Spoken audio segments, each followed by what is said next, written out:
오늘 말씀의 제목은 무거운 짐을 내려놓고 라는 제목으로 말씀을 드리겠습니다. 이제 아이들의 방학과 더불어 본격적인 휴가철이 시작됐습니다. 우리가 휴가를 떠난다는 것은 쉬고 싶기 때문에 가는 거죠. 쉬고 싶어서 떠나는 겁니다. 그런데 잘 쉬지를 못하는 게 문제죠. 유럽 사람들은 돈을 버는 이유를 물어보면 대부분 휴가를 가기 위해서라고 대답을 합니다. 난 놀기 위해서, 쉬기 위해서 나 돈 번다고. 그래서 1년 동안 열심히 돈을 벌어서 거의 한 달 가까이 되는 기간을 휴가로 보냅니다. 가족들과 함께 멀리 다른 나라로 떠나든지 유명한 휴가 관광 명소를 찾아가든지 거기 가서 충분히 쉬고 돌아오는 것이죠. 이태리 같은 나라는 오히려 휴가를 반납하고 일을 하게 되면 휴가 보너스의 3배가 넘는 돈을 물어내야 되는 법이 있다고 합니다. 우리나라 사람들 같아서는 도저히 상상할 수가 없는 일이죠. 사실 전 세계 사람들 가운데 우리 한국 사람들처럼 잘 쉬지 못하는 민족이 없을 거예요. 우리 잘 못 쉬어요. 이웃의 가난한 나라에 선교를 가봐도요, 그 사람들 죽도록 일하지 않습니다. 그래서 가난하게 산다 그렇게 말씀하실 수도 있지만 그분들 마음이 늘 보면 여유가 있어요. 그래가지고 산골 자기에서 밭을 일구고 살아도 죽도록 일하지 않아요. 근데 우리는 죽도록 일합니다. 아니 죽을 때까지 일합니다. OECD 통계를 보면 우리나라 근로자들의 연간 평균 근무 시간이 많이 줄어들었다고 해도 2124시간으로 독일의 1.6배, 조사 대상국들 가운데 처음으로 멕시코에게 1위 자리를 내주고 우리나라가 2위를 했대요. 지금까지는 한 번도 1위를 놓친 적이 없어요. 요즘에 이걸 좀 줄여보자고 주 52시간 근무를 법으로 만들고 일을 서로 나눠서 하자고 하고, 그래서 저녁이 있는 삶을 살자, 쉼이 있는 삶을 살자고 하는데, 저는 과연 우리나라 사람들의 그 근면한 성격상 이것이 가능할지 조금 걱정이 됩니다. 나이가 많이 드신 여기 어르신들 계시는데 농촌에서 농사를 지어요. 이야기를 들어보면 이 어르신들이 나이가 많이 들고 이제 병까지 걸려서 암 수술도 받으시고 힘이 다 빠지셔가지고 자식들에게 그렇게 말씀하신대요. 야, 나 이제 농사 그만둔다. 올해가 끝이다. 땅 팔아라. 그런다는 거예요.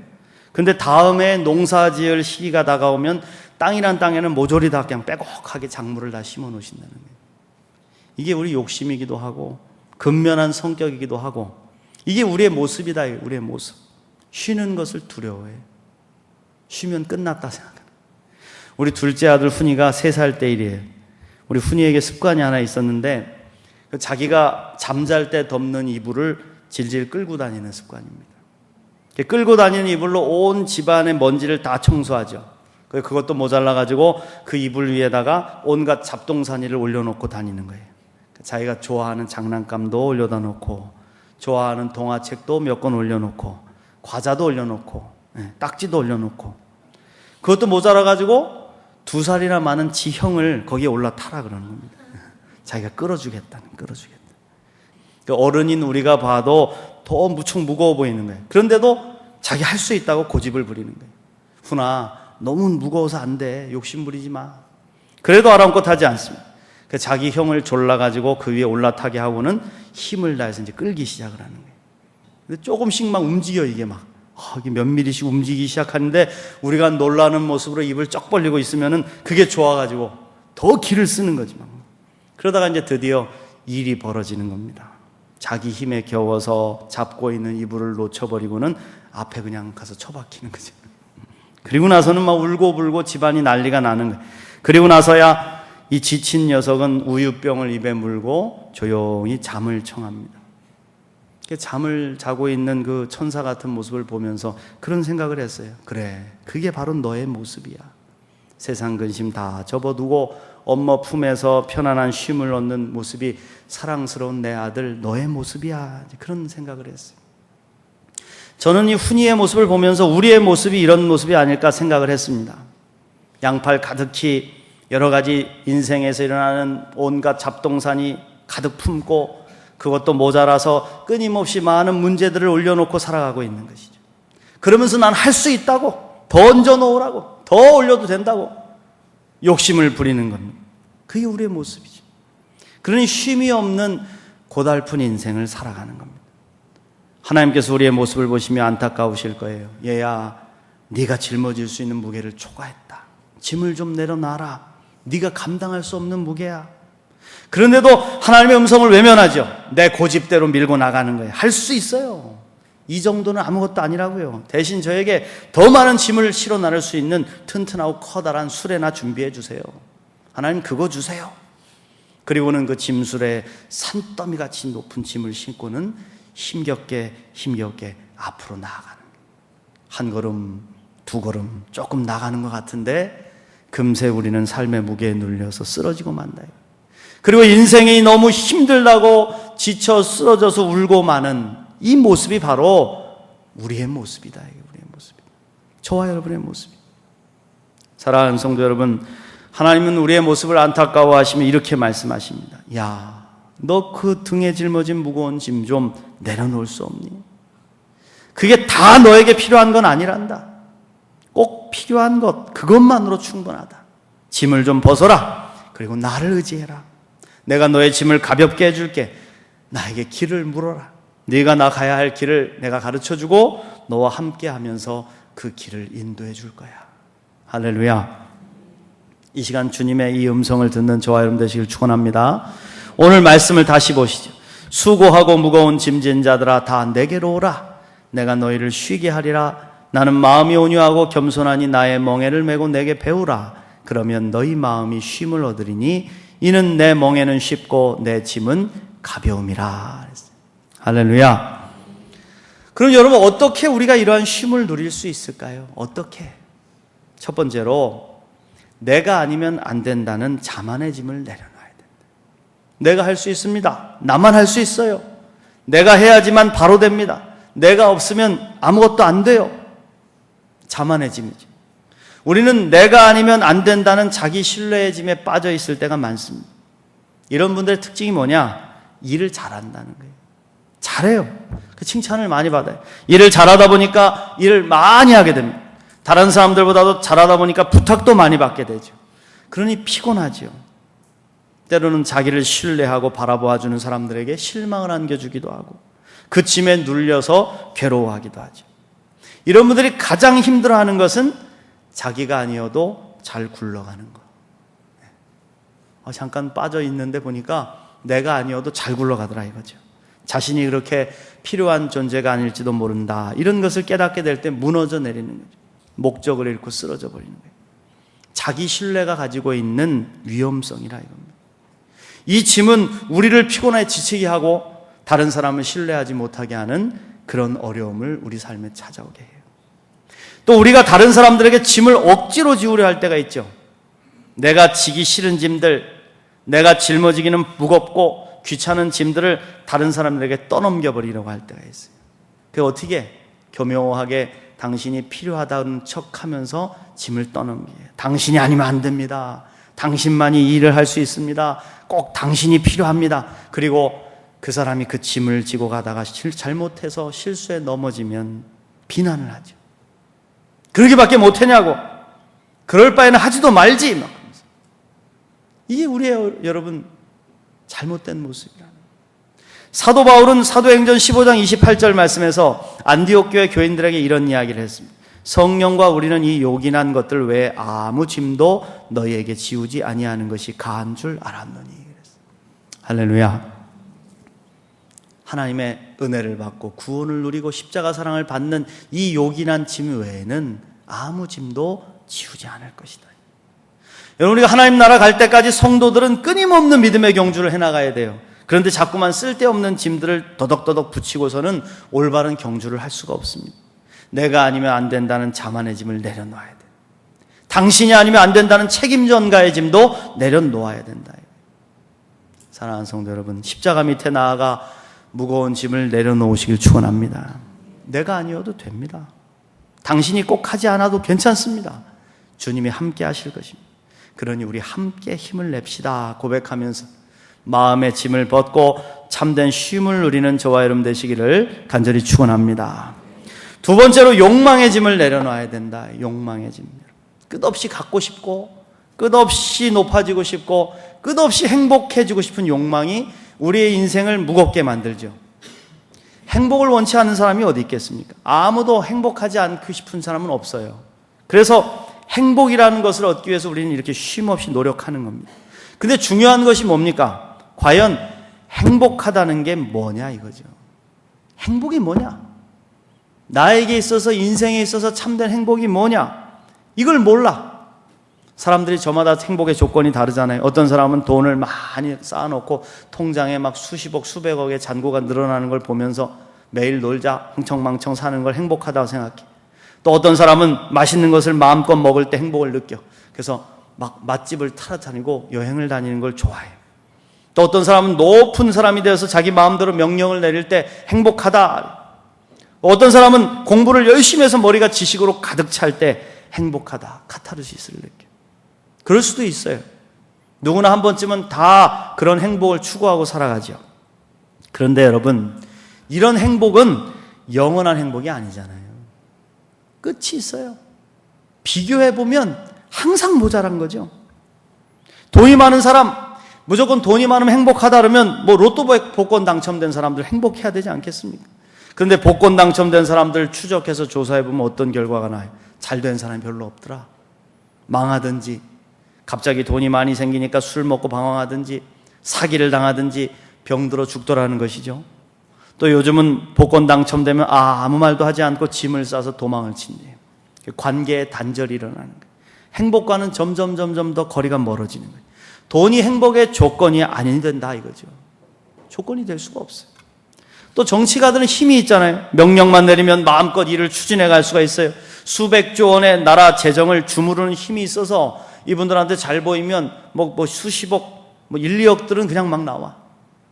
보니까 의원 사업비라는 게 있어가지고 아는 분은 보니까 가가지고 의원님 좋은 일 한번 합시다. 그러니까 1억을 탁 내놔가지고 그 지역에 있는 공부방 아동센터에 있는 에어컨을 다 바꿔주더라는 거예요. 한 번에 다. 한 아동센터마다 500만 원씩 탁 나눠주고. 힘이 있어요. 근데 요즘에 정치가들이 행복하다고 말합니까? 요즘 정치인들처럼 욕 많이 먹는 사람들이 어디 있습니까? 툭 하면 정치자금법 위반으로다가 재판받고 감옥에 갇히고 심지어는 자살을 하잖아요. 권력의 무상함을 보여주는 모습. 지식으로 가득 찬 지식인을 봅시다. 세계에서 유명한 지식인들 가운데 천재적이다 이렇게 말하는 사람들 대부분 요절을 하거나 많이 자살했습니다. 괴로워하다가 스스로 목숨을 많이 끊어요. 너무 머리가 좋다 보니까 이것도 궁금하고 저것도 궁금하고 끊임없이 파헤치다 보니까 해답을 얻지 못해 불행해하는 것이죠. 그래서 지식인들, 지식 가지고 행복하지 않습니다. 니체라는 철학자가 있었습니다. 자라투스트라는 이렇게 말했다. 이 아주 유명한 책을 쓴 사람이죠. 신은 죽었다 이렇게 외치고 서구 기독교 전통을 완전히 망치로 때려 부수고 새로운 가치를 세우려고 했던 그런 사람이죠. 그런데 결국 광인이 되어서 길거리를 헤매다 쓰러져 혼수 상태가 돼서 죽고 말았다. 우리 인간이 아무리 많이 안다고 해도 하나님의 무한한 지식을 다 깨달을 수 없는 것이죠. 그런데도 사람들은 멈출 줄 모른다.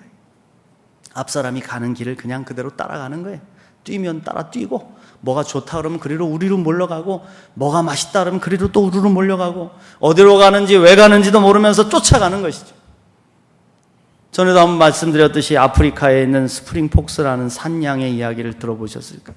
스프링처럼 통통 튀어다닌다는 양이라고 해서 스프링 폭스라고 별명이 붙었죠.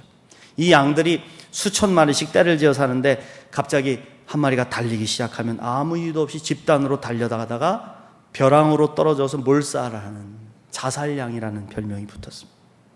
이 수천 마리가 떼를 지어 다니면 뒤에 있는 양은 풀을 먹을 수가 없게 되죠. 왜? 앞에 있는 양이 다 뜯어먹거나 발로 밟아놓기 때문에 뒤에 있는 양이 앞으로 나가야지만 내가 풀을 먹을 수 있다는 것을 본능적으로 아는 거예요. 그래서 자꾸 앞에 있는 양을 미는 거예요.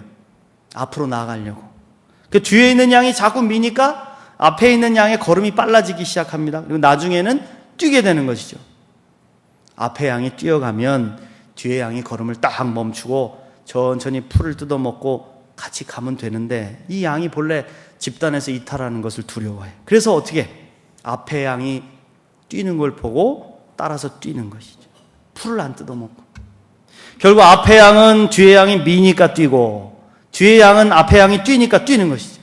근데 양은 모른다 이거예요. 내가 왜 뛰는지, 어디로 뛰어가는지를 몰라. 그리고 양들의 이 경주는 결국 벼랑을 만나도 멈출 수가 없더라. 앞에 양은 뒤에서 밀어대니까 떨어지고, 뒤에 양은 그냥 앞에 양이 떨어지니까 같이 떨어지고. 그래서 자살양이라는 불명예를 안게 된 것이죠. 여러분, 우리도 이렇게 욕망의 짐을 짊어지고 무조건 지금 뛰어가고 있지는 않냐 이거예요. 우리가 쉼을 얻기 위해서는 잠시 걸음을 멈춰야 된다. 멈추지 않으면 쉴 수 없어요. 우리 아들들이 아이폰을 좋아해서 아이폰을 쓰는데, 저는 아이폰 몇 번 써보려다가 이게 안 맞아가지고, 뇌구조가 안 맞아가지고 갖다 집어 던졌는데, 여기 아이폰에 보면 실이라는 그 인공지능이 있어요. 이게 재미있더라고요. 이렇게 뭐라고 얘기를 하면 대답을 해줘. 그래서 저도 한번 해보려고 그 아이폰을 빌려서 한번 놀아봤어요. 시리야, 나 지금 너무 피곤해. I'm so tired. 난 너무 피곤하다 그랬더니 아이폰 시리가 저에게 뭐라고 했는지 아세요? 이렇게 말하는 거예요. 제 말을 잘 들으세요. 지금 당장 이 아이폰을 내려놓고 눈을 붙이세요. 나는 여기에서 계속 당신을 기다릴 수 있습니다. 참 놀랍지 않습니까? 똑똑해요. 인공지능은 알아. 왜 지금 뭘 해야 되는지. 근데 우린 몰라. 여러분, 그렇습니다. 멈춰야 된다. 내려놓아야 된다. 그리고 예수님의 음성을 들어야 된다 이거예요. 수고하고 무거운 짐진 자들아 다 내게로 오라. 내가 너희를 쉬게 하리라. 이 음성을 듣고 우리의 걸음을 욕망이 아닌 참된 행복으로 돌이킬 수 있어야 돼요. 우리는 이 땅에 욕망을 위해 지음받지 않았습니다. 하나님의 영광을 위해 살아가도록 지음을 받았어요. 우리는 예수 그리스도의 십자가 사랑, 보혈의 은혜로 구원을 받았어요. 주님이 우리를 구원하신 목적은 팔자나고 치고 욕망 따라 살아가라고 구원하신 게 아닙니다. 주님의 복음을 증거하는 복음의 증인으로 살아가라고 나를 구원하신 것이죠. 믿습니까? 이걸 깨달은 인생은 욕망에 사로잡히지 않는다. 영원한 행복을 바라보면서 믿음으로 전진해 가는 거예요. 자기 자신의 것을 나누어주며 다른 사람들을 행복하게 하는 일에 헌신하며 살아가는 것이죠.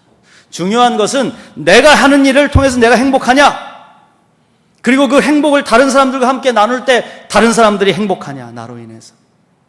이게 중요한 거예요. 오직 성공이라는 것을 향해 앞만 보고 달려갈 때는 행복을 깨달을 수 없어요. 언제나 불만스럽고 두렵고, 내가 뒤로 처지진 않을까, 무시당하진 않을까. 그렇게 노력하면 할수록 사랑하는 사람들과의 시간은 점점 줄어들고 결국 내가 행복하지 못하니 내가 사랑하는 사람도 행복하지 못하게 되는 그런 결과를 얻는 것이죠. 중요한 것은 내가 행복한 사람이 되는 거예요.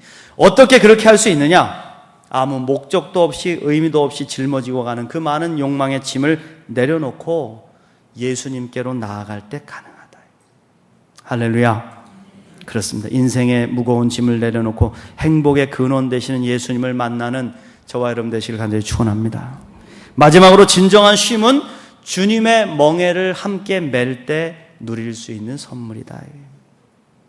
우리 주님이 그러셨어요. 수고하고 무거운 짐진 자들아 다 내게로 와라. 와서 내가 너희를 쉬게 할 것인데 한 가지 할 일이 있다.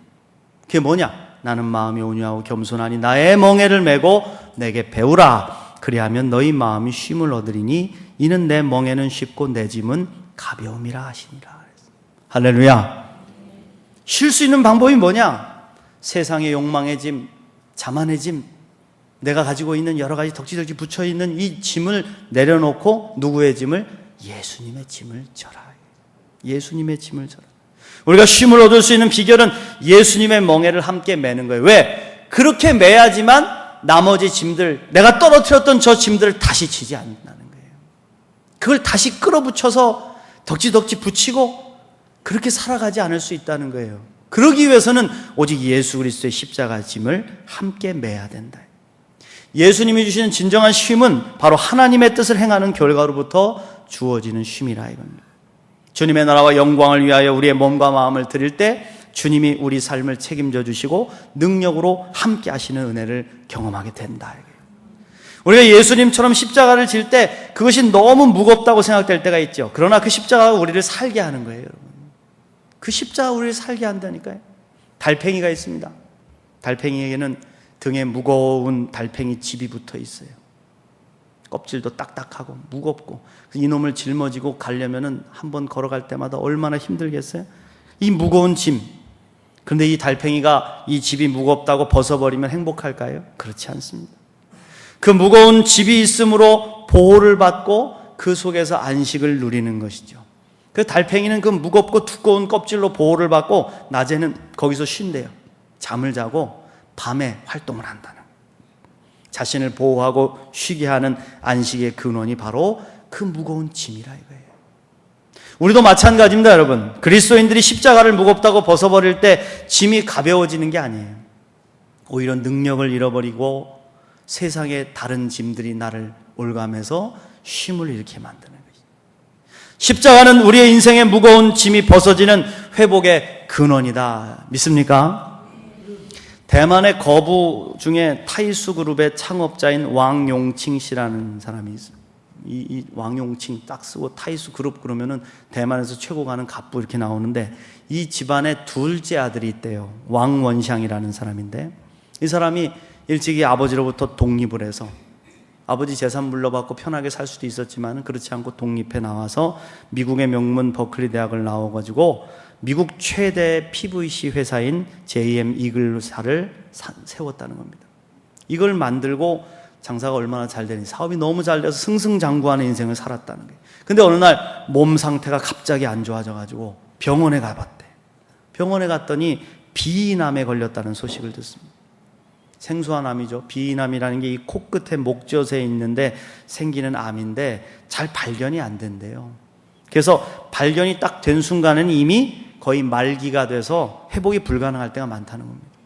이 암이 4기쯤 되면 목에 혹이 생기거나 귀가 잘 들리지 않게 되고 뇌신경이 손상이 돼서 눈이 아프고 머리가 굉장히 아픈 증세가 나타난대요. 의사가 딱 보더니 그에게 그러는 거예요. 당신은 비인암 4기로 앞으로 1년밖에 살지 못합니다. 시한부 선고죠. 그는 어린 시절부터 교회는 다녔지만 하나님의 일은 별로 하지 않는 형식적인 썬데이 크리스찬이었다고 합니다. 복을 받기 위해서는 교회에 나가서 열심히 빌지만 결코 십자가는 지지 않고 살아왔다는 것이죠. 근데 의사가 당신 죽습니다! 사형 선고를 내리니까 정신이 번쩍 들더라는 거예요. 아내의 손을 붙잡고 통곡하고 운 그는 기도하는 거예요. 히스기야처럼 기도하는 거예요. 주님, 나를 살려주시고 나를 회복시켜 주시면 내 남은 일생을 하나님의 영광을 위해 살겠습니다. 그리고 그는 인생의 짐을 내려놓고 예수님의 십자가의 짐을 짊어지기 시작합니다. 그러자 기적이 일어났다. 기적이 일어났다. 할렐루야. 하나님 그의 기도에 응답해 주셨고 암과 싸워 승리하게 하셨더라. 그는 건강을 회복하고 그 무엇보다도 하나님 나라와 영광을 위한 일에 자신을 다 내려놓고 자기의 삶을 지금 간증하며 다니며 살아가고 있습니다. 여러분, 그렇습니다. 우리의 무거운 인생의 짐을 내려놓고 주님의 짐을 짊어질 때 기적이 일어납니다. 회복이 일어나는 것입니다. 그때부터 본격적으로 주님이 함께 하시는 참된 인생이 시작되는 것이죠. 사랑하는 성도 여러분, 무거운 짐을 내려놓으십시오. 자만의 짐, 내가 아니면 안 된다는 짐, 욕망의 짐 내려놓고 예수님의 짐을 지십시오. 주님이 함께 가시며 안아주시며 치유하시며 기적 같은 인생을 살도록 우리를 이끌어 주실 줄 믿습니다. 무거운 짐을 내려놓고 참된 회복과 쉼을 누리는 우리 모두가 되시기를 간절히 축원합니다.